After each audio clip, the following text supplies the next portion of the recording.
And I've spent 30 years in the Bay Area, San Francisco, teaching and doing music out there, music production, tech stuff. Worked for Apple for a little bit. And coming back to Iowa, it was kind of a shock because when I left 30 years ago, Iowa was in a much more progressive place. We've had Republican governor now, that Terry Branstad guy from '85 until recently. And our public, all of our public resources, education, environment, all of that have been degraded under his leadership. So now the nice thing about being around and being back in my hometown and being with Bernie is that he's activating a lot of young people the same way we were activated 50 years ago in 1967 through 70 against the Vietnam War. Well, now the young people, especially the Sunrise Movement kids, they understand that they have no alternative but to get involved to save our planet. And they're coming on now with the same intensity that we did 50 years ago. It feels really good and it feels very real. These kids aren't going away. Bernie's been so consistent over the years that youth automatically kind of can tell what's real and what isn't if it vibrates with them. And that's why they're coming online. And believe me, I wasn't here in the first cycle when Bernie, kind of all of us got kind of derailed by DNC and what happened with superdelegates, et cetera, et cetera. So everybody who was through that has learned. And there's no way, at least that I can see, that Bernie and this group is going to be dissuaded. So we've been distracted. Everybody seems to be kind of trying to line up against him. But at this stage in the game, wow, he's leading, and it's with something very real and very honest. So, yeah, welcome to Des Moines. It's great. Yeah. Now, first of all, what brought you back to Iowa? I came back home. My mother, who retired from the ministry some years back from New York City, came back to Des Moines to our high school home. So then I started in about 2007-8 coming back from Marin County, where I was teaching, back to Des Moines to check up on Mom.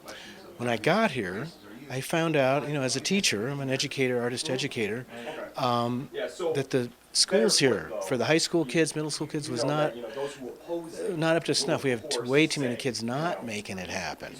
And so I dove in to try to help kids, at least in music. I'm a musician.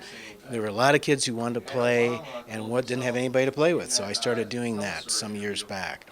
So then they actually asked me to come out here to Des Moines Public Schools and continue to help kids. And so that's, between that and seeing my mom, that's what brought me back here to Des Moines. I then joined Iowa Citizens for Community Improvement. That is the group that both Paul and I are part of. We endorsed Bernie Sanders after over a year-long kind of a process. Questionnaires. They came to our People's Presidential Forum last September, where Bernie, Elizabeth Warren, let's see here, Mr. Buttigieg, oh my goodness gracious, 4 of the candidates, one escapes my mind now, Julian Castro. They all came and spent a goodly amount of time with over 2,000 of us here in Des Moines for Progressive People's Presidential Forum. And at that point, it was just really obvious that Bernie's energy is real. It's just honest, consistent, and as I say, he ain't in it for the grandeur. He ain't in it just to pander. He won't cave and he won't slander. He'll just be Bernie. That's Bernie Sanders. Does that mean for you that it's the transparency and that history that the senator has of, he really hasn't changed his message since the 1980s? Is that what's most important to you this election cycle? His consistency of his kind of viewpoint, his intent is clear always, and he manages to see the entire fabric of the American experience. He isn't just focused on just one little set of people. He sees the entire playing field, if you want to say it that way. And over all these years, since 63, when he first got arrested for standing up for civil rights, he has just been there. And after a while, what they say, in the fullness of time, you come to understand. And that's what's so compelling now. And the momentum is obviously there. So they can have they got all the money, but we have the people. And I think that at this point in history, that needs to be the deciding factor, I think. So we've seen what happens when you got big money in politics. Hey, it's all over the place. But it's time for people and people power and people-powered movements, issues, co-governing. See, the nice thing about Bernie is not only do we agree on the issues, but he also is agreeing that when he gets into office, he's going to keep listening, co-governing our issues, his issues, and those solutions going up and down, not just from bottom up or not just from top down, a whole new system. You know, the Sanders campaign's made that grassroots movement part of their campaign pretty public. Do you think that, you know, you guys are the epitome of that? You walk into the house and you smell there's food cooking. You know, you walk into the living room and there's people working on the couch. What do you think about that? That's what democracy looks like. That's also what democracy smells like. Paul is making soup and brownies. Hey, look, we've been at this for 3 weeks. The kids came in the first week and it was below zero. And they came from California and Seattle and different places that weren't really used to this. But I tell you what, they strapped it on.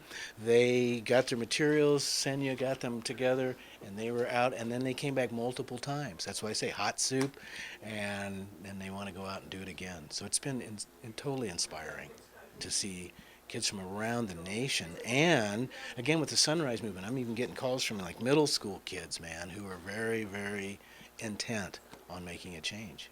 So. And how fulfilling is it for you to kind of be the center of it here in this part of the city? Oh, well, it was an honor to have Bernie. He was actually in our house. We walked the neighborhood here together in Highland Park, northeast Des Moines. Again, I've been gone for 30 years. When I came back, I would say, well, where are my people? And it was gratifying to find them coalesced around this movement, around Bernie, around Iowa Citizens for Community Improvement, and standing up for 15 in a union for people, standing up for, we have we have 3 million Iowans, right? We've got about 17 million hogs here. And the contained animal feeding operations here in Iowa are almost literally poisoning us. So it's those kinds of issues that we all are working to to tackle. We went to Factory Farm Moratorium Day just last week with probably almost 100 people from different organizations around the state heading to the Iowa State House. We went with kids from Grinnell College, the Sunrise Movement informed, and also just working on this specific factory farm problem. And they were bulldogs. They've got a hold of some of these lawmakers up there who think that the only way to do it is to keep polluting and not pay attention to any of this. And they were there to tell them, no, this is not the future. We are the future. So.